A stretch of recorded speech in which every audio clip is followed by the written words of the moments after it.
you can read a lot and it's wonderful. We're always about being informed and so forth.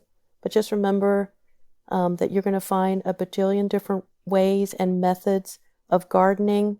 I always tell people nature was doing this stuff long before human beings ever came onto the scene.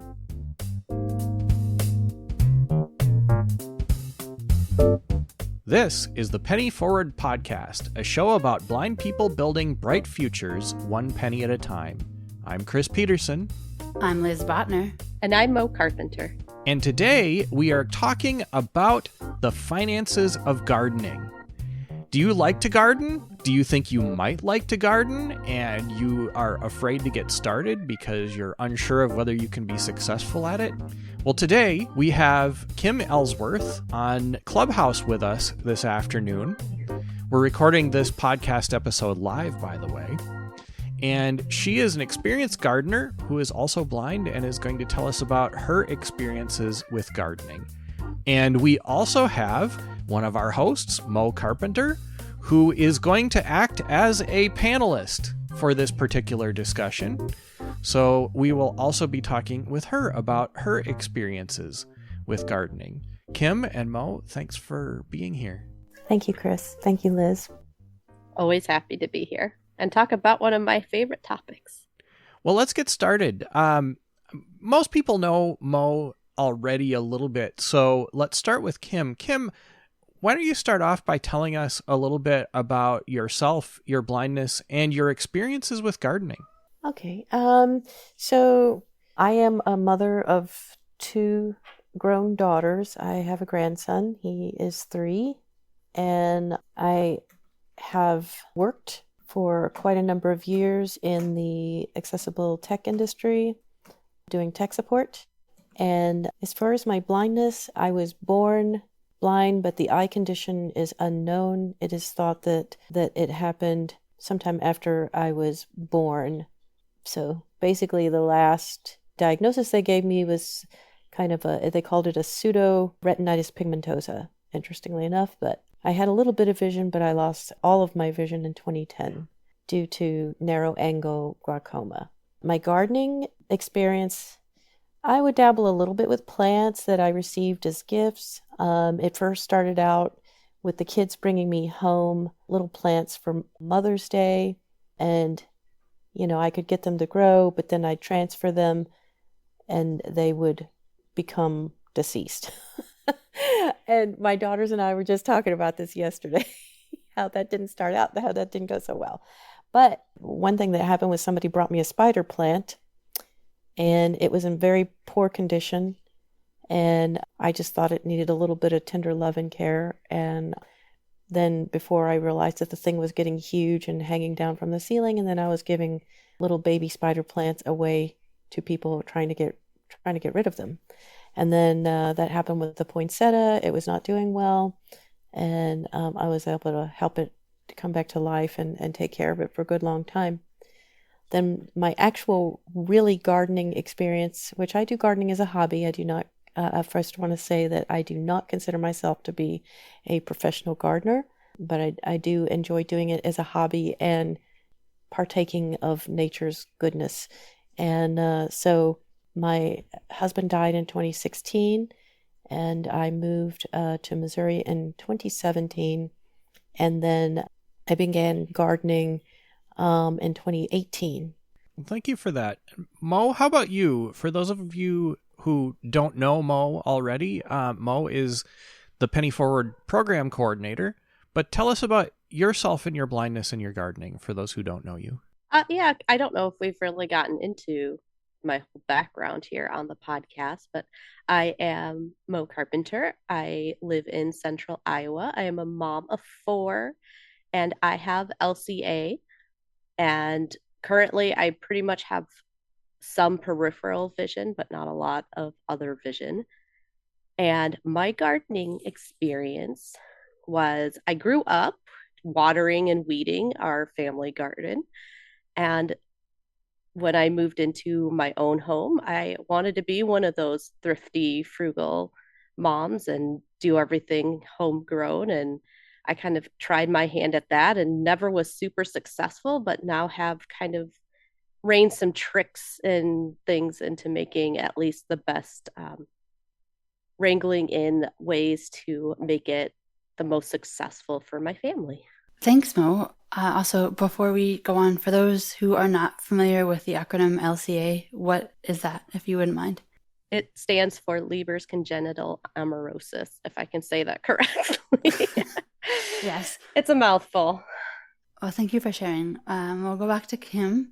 For someone who may have no experience gardening or even limited space, what kind of things could they do to kind of get started with gardening? So there are a couple of things.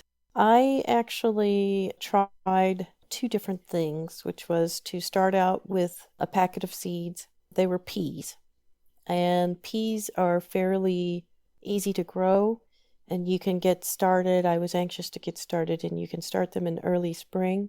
They like a cooler weather, and that's, sugar snap peas, garden sweet peas, those kinds of things. And they don't take long to germinate. So I started with those and talked to someone at the gardening center in town, told him that I was a novice and I just wanted to, kind of do a little experiment, but I didn't want to get all in the quagmires of reading, because when I started reading online, it was overwhelming. And every gardener has their own techniques of, this is the best thing to do. One thing I had already decided that I wanted to do was to grow organic. I do not use chemicals. And so I wanted to stay away from that. So I started with a packet of seeds and started with kind of an indoor. I have a garage that is climate controlled, and I bought like a $15 heating pad and these little trays with these little pods that expand, and different companies have different brands of those, and then you pop the seed in, and after they expand, and you give them some water and check on them and keep them covered until it's time to uncover them, which there are directions and so forth that tell you how to do that. And then I also worked with some seedlings. So those were plants that had already been started by someone else, and you can just pick them up, and started with like a couple of cucumber plants. Little did I know that that was going to really take off, and cucumbers, they grow very well in my gardens out back. I have raised beds because my hip, I have some difficulty with my hip, so direct in-ground gardening doesn't work well for me.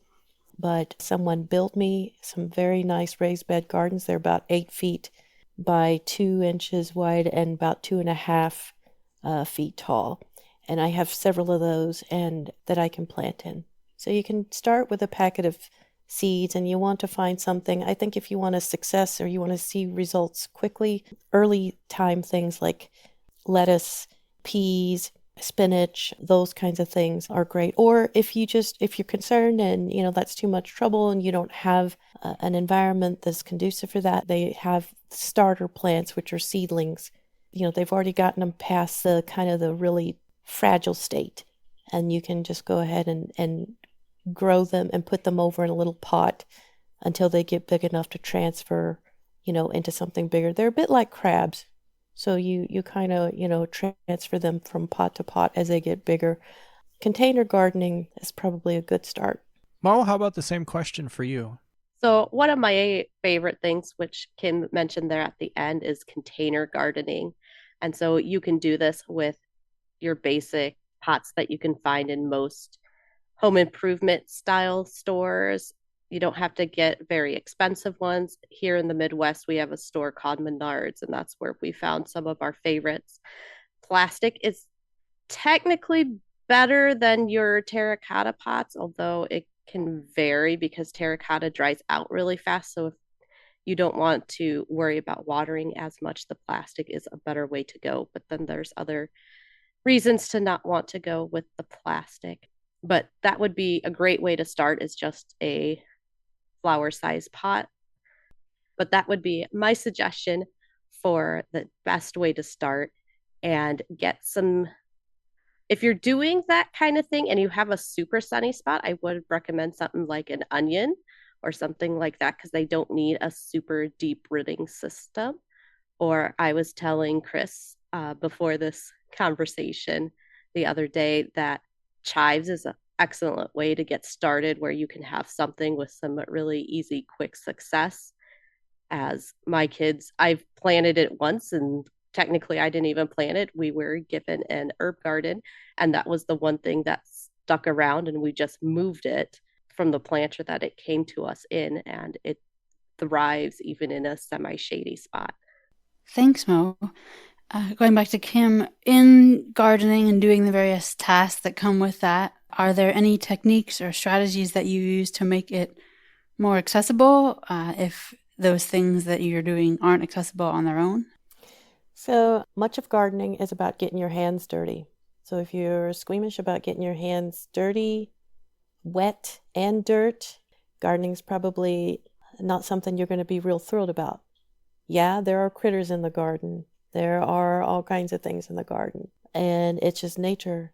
There are some things that if you want to protect your hands and your arms, something that I do is I buy gloves. I actually have several pairs of gloves because it kind of depends on what I'm doing. For my everyday gardening tasks, where I want to like feel around, for instance, when I grow tomato plants, I am actually allergic to the tomato plants, not the tomatoes, but I'm actually highly allergic to the actual foliage on the tomato plants.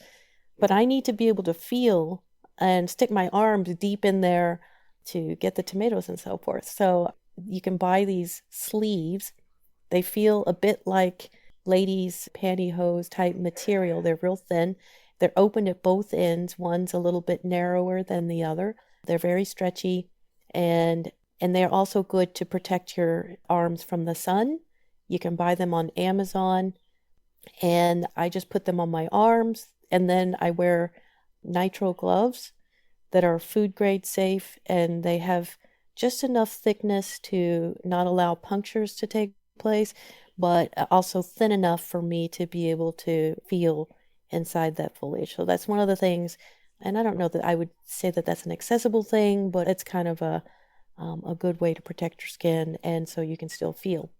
I am a Braille user. I'm a Braille reader, so I use the garden markers, and no, not not markers like you draw with, but they're long. You can get them in different sizes. Some are short, but I buy the longer ones that are long at the bottom, kind of a stick-like at the bottom. They're flattish, and they come up to about a sort of an oblong or oval shape at the top, which is great for sticking Dymo labels on.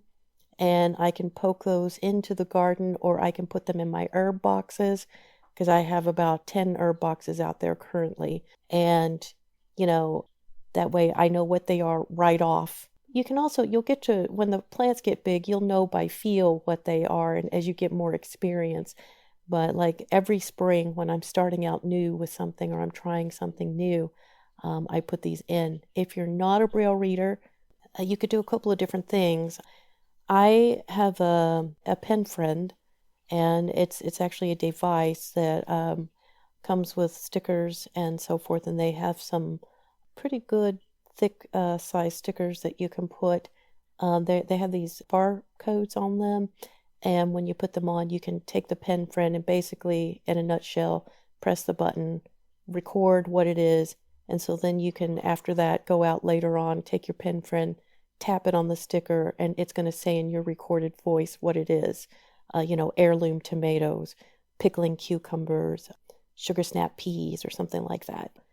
Something else that's useful is if you have the ability, the means, the monetary means, IRA is available. They're not going to be there to tell you how you should garden or anything. That's not their job. But if you know that you're looking for a particular color because you want to know if this fruit is, the right color for picking, certainly you can ask some questions. Is this bright red, or is this green here on the top, and or are any of these turning brown? Some of that stuff you can also feel. You can definitely, like, I feel like I can feel when a plant is diseased or not doing well. But there are some things where you can't necessarily tell, some very minute details that maybe there's specks or dots all over your plants, and it's good to get them checked on. And if you don't have anybody who can see, certainly utilize one of the services like Be My Eyes or IRA. They are very, very helpful for things like that. Or you can even just FaceTime a family member, whatever is available to you. I hope that helps. It does. Thanks, Kim.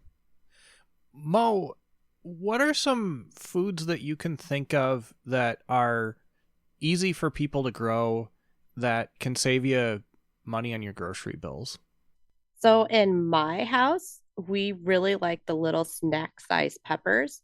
I don't know if that's necessarily one of the easier things that you can grow, but that's one of the great little things that my family will eat.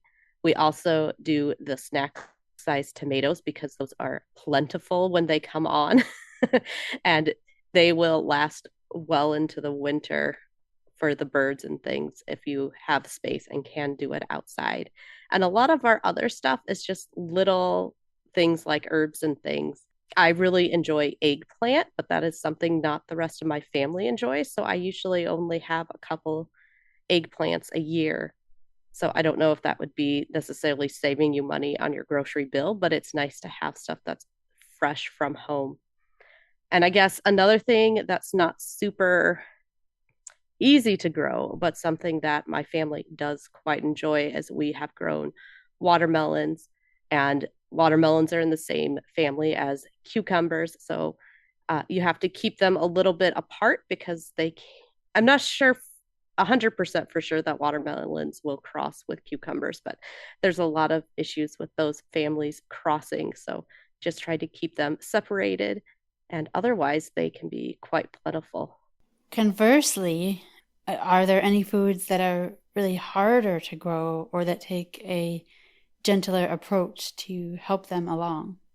That's a good question. So I would say, like, if you're a strawberry fan, which I happen to be a huge strawberry fan, strawberries are great, but there's lots of different ways that you can try to grow strawberries. There's hydroponic style, which is kind of a self-watering method. The one particular one that I had was in several tiers. You water the top, it trickles down to the next one, and so forth. Those seem not to turn out as well. It could have been user error. I have no idea, but tried it a couple of different times, and I don't know, it just wasn't being very successful. However, the strawberries that I grew in the garden bed, they did well, but I didn't realize until I started doing some research that the first year of their life, you're not going to get much, and there's going to be a lot of runners and so forth. But then once the second year came along, they were rather plentiful. But they were just a garden variety strawberry, so they were not as sweet as I had hoped. So this year I'm taking a break from doing them, but I will do them again. I'm trying to think of something else. Squash. It's funny because I was just talking with someone the other day about squash. Some people have great success with squash. I have attempted this a couple of times, and they get to a certain point, and then they won't get bigger. They either fall off, or somebody comes along and decides to take a nice bite out of them. And not that I have a problem with some little critter coming along and doing that, but I like to have a squash or two sometimes. I love them. So someone was telling me to maybe try, they said that, and I don't know, so this is just hearsay, that here in the United States, a lot of people don't actually stake their squash, and they really ought to. And that simply means, like, instead of letting them grow on the ground, to raise them and stake them up and to let them grow upwards and grow that way, and you'll have much better success with. And squash, I'm talking like summer squash, that kind of thing. So, and that's really what we were trying to grow. Mo may have some other ideas about other fruits and vegetables, or fruits rather, that are difficult to grow. I guess I haven't really come across some. Some require patience, like peppers and so forth. They may take a little bit. But once you get them started, they grow like wildfire. So do cucumbers, melons. Mostly I would just say, watch your season. So when you go to plant vegetables, it is important to know what zone you're in, and also, what vegetables or fruits are going to grow best at what time of your gardening season. Lettuce, something that's very fragile, growing lettuce and spinach and greens like that in the middle of summer, that is not going to really cut it.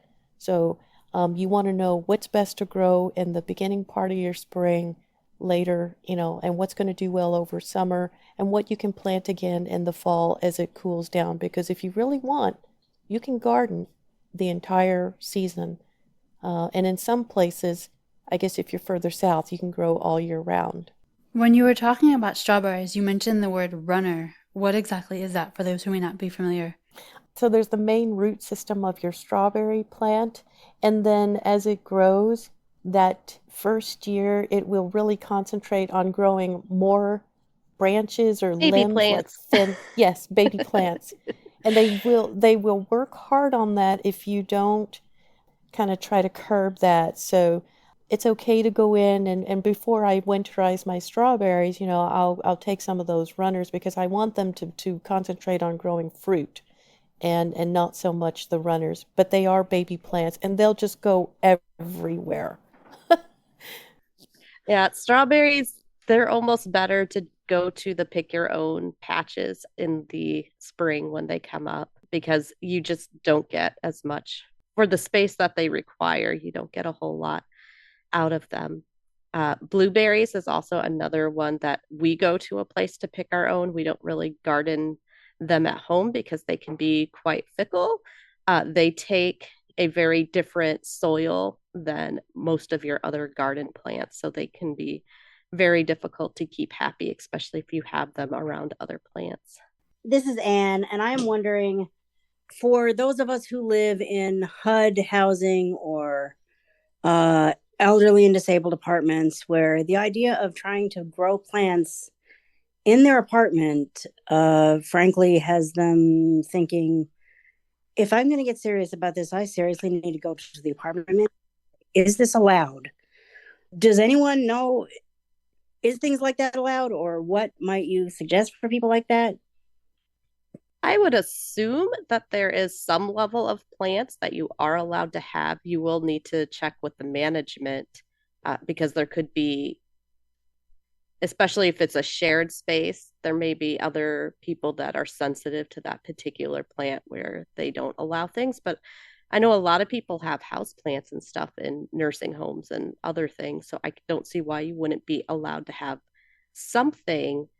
The problem with doing stuff that would be sustainable for eating and things is it's probably going to be more on the herb side because you just don't have the space and the depth for those root systems for something larger. But it's a lot of fun to grow herbs, so that shouldn't be a huge problem, especially if you have a window or if you do have access to outside space. There's usually you can do some kind of planter as long as you can keep it looking friendly and clean and put together. Something that one can consider, and again, you still want to ask just to make sure that it would be okay. But I know someone who has a small area as well, and they do not actually have great sunlight and so forth. There are self-contained gardens where you can grow herbs or even some greens like lettuce and whatnot. There's even little tomato pods you can get. This unit is called the Arrow Garden. Now, I am not promoting this particular thing. I'm just saying this as a possible resource, and there may be other gardens that go under a different name. But this garden is self-contained unit. It plugs in, has a grow light, comes with its own plant food, and there are instructions on how often to feed the plants, and you just raise the lights as the plants get bigger, and then you can harvest them.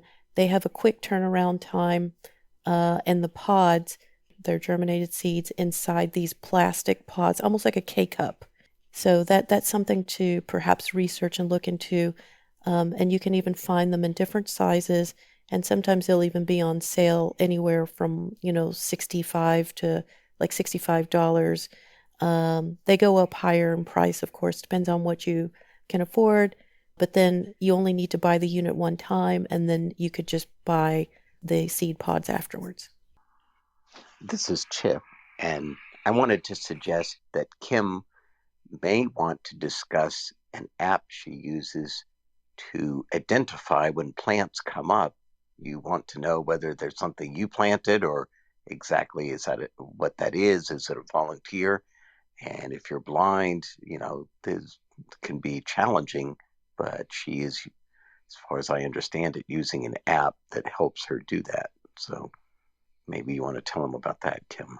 Oh, yes. Full disclosure, though, the app does have a subscription. I don't think it's too terribly high. It is called Picture This, and it does allow me to be able to take a picture of anything, whether it's a tree, a twig out in my yard, a plant, something I've grown, something that's weird in my garden that has shown up that I'm going, what on earth is that? That's how I found out about some nightshade growing in my backyard. And it will not only tell you, it will not only identify what the plant is, but it will also let you know if your plant is diseased, if it is being infested by caterpillars, which was the case for me last year. And then it'll also tell you things like the history of the plant, the technical name, as well as the layman term, what kind of lighting, how much sunlighting versus shade it needs. So it gives you a wealth of information, and it is, I would say, fairly accurate. I will go to say probably about 95% accuracy, and if it doesn't know exactly what it is, you will at least find out in what class of plants it is. So that's helpful. But again, the app is called Picture This. I'm happy to see we've used the same app. There at least used to be you could get, it was either 1 or 3 free pictures a day. I don't recall if you get quite the backlog of information about the plant. And I've had issues with it telling seedlings, but that could be because I've only used the free version of Picture This. I am not a gardener, but I have something that is meant for gardening that I can envision people using in small spaces inside that could be pretty cool. What it is a container for container gardening. I got it at the Container Store, because isn't that funny? And it has very strong magnets on one side of it that stick very well to a metal door or to your refrigerator or something else metal, like if you have steel siding on the outside of your house or something.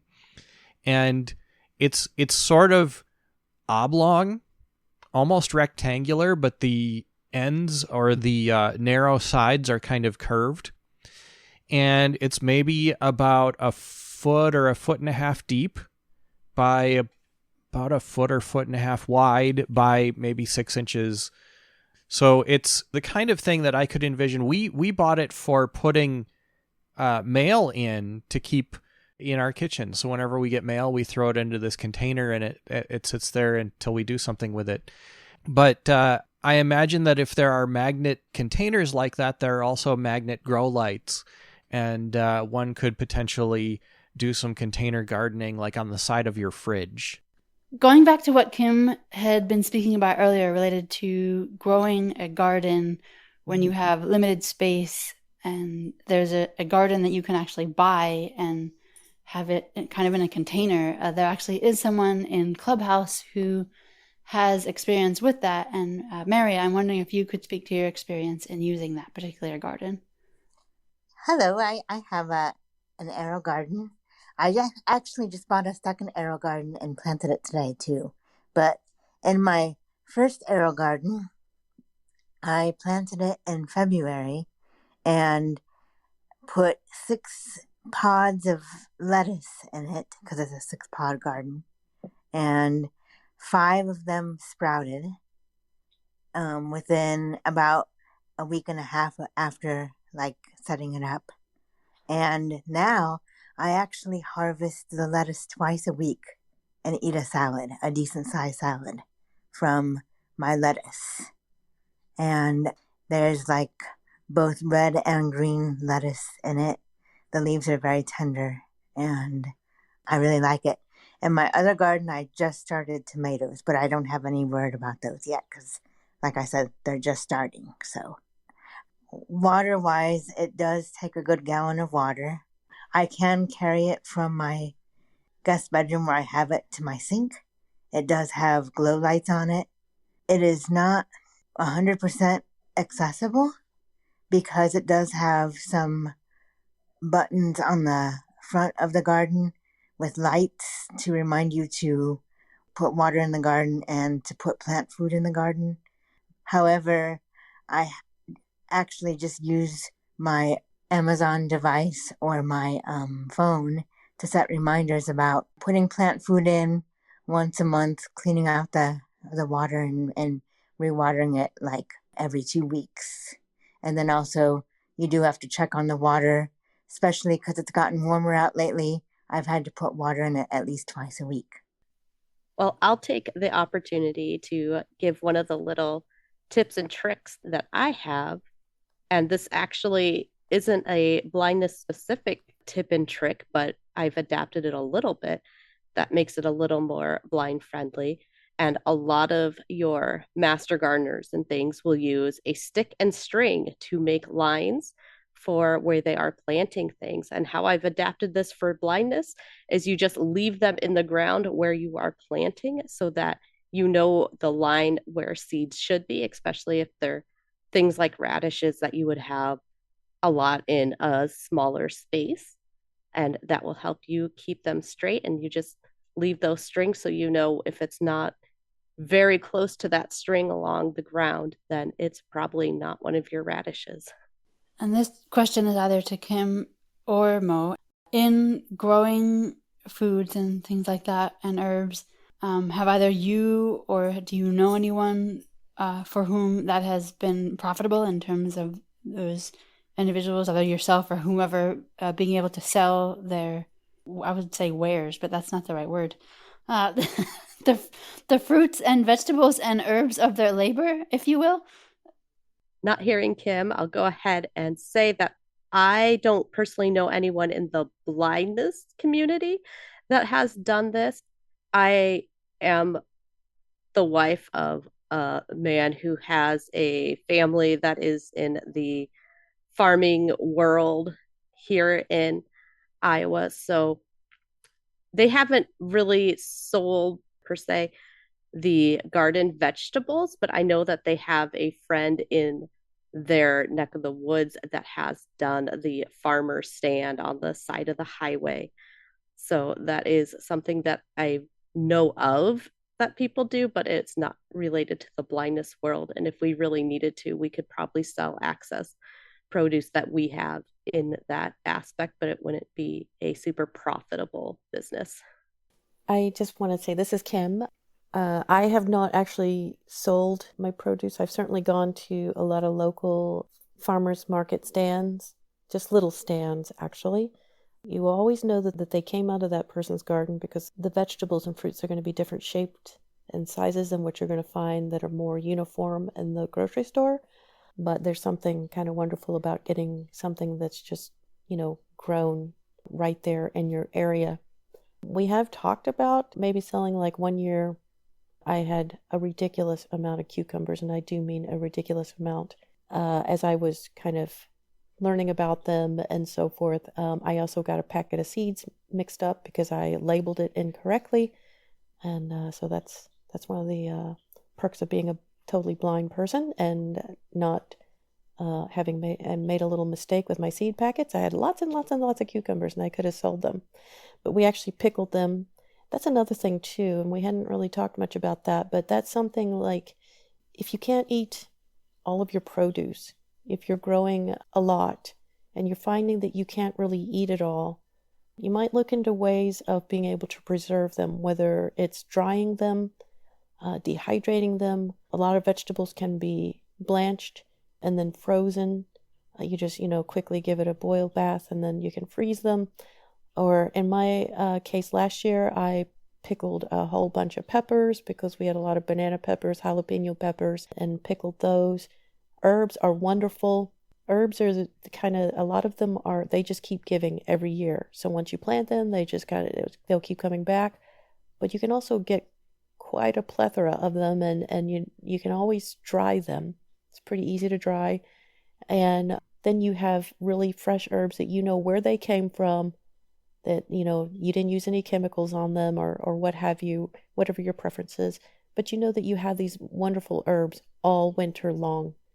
So that's something that I just wanted to throw in there as well. Thank you. Thanks, Kim. We're almost out of time. So for both of you, any final thoughts before we go, starting with Moe? As is pretty common for me to say, just don't be afraid to try new things, because you will have failures, but you can also have surprise successes, and they make it very worth it. Good advice. Kim? I would just say you can read a lot, and it's wonderful. We're always about being informed and so forth, but just remember that you're going to find a bajillion different ways and methods of gardening. I always tell people nature was doing this stuff long before human beings ever came onto the scene. So if you just want to go at it and you don't want to read really anything, and you just want to find out what happens when you plant a seed or you get a seedling from the store and you want to, grow it and see what happens, do it. Because she's exactly right. You'll have successes and you'll have failures, but I'm telling you, you'll have more successes, I think, and you'll feel really good about it because this was something that you nurtured yourself. Also, very good advice. Moe and Kim and everybody in Zoom and Clubhouse, thank you for being here. We appreciate it. We're out of time. Do you like learning about how to save money, how to make money, how to grow your money, how to be frugal, anything related to personal finance? Especially when it comes to blindness, Penny Forward might be for you. You can find more of the Penny Forward podcast as well as other content on our website at pennyforward.com. And while you're there, maybe you want to join us. You can do that by clicking the Join Penny Forward link right near the top of the page. When you join, you will get early access to every Penny Forward podcast episode, access to our online courses that are all self-paced, affordable, and accessible, and access to our weekly members-only group chats where we talk about personal finance topics like this every single week. Again, that can all be found at our website, which is pennyforward.com. The Penny Forward podcast is produced by Chris Peterson and Liz Botner with assistance from Moe Carpenter.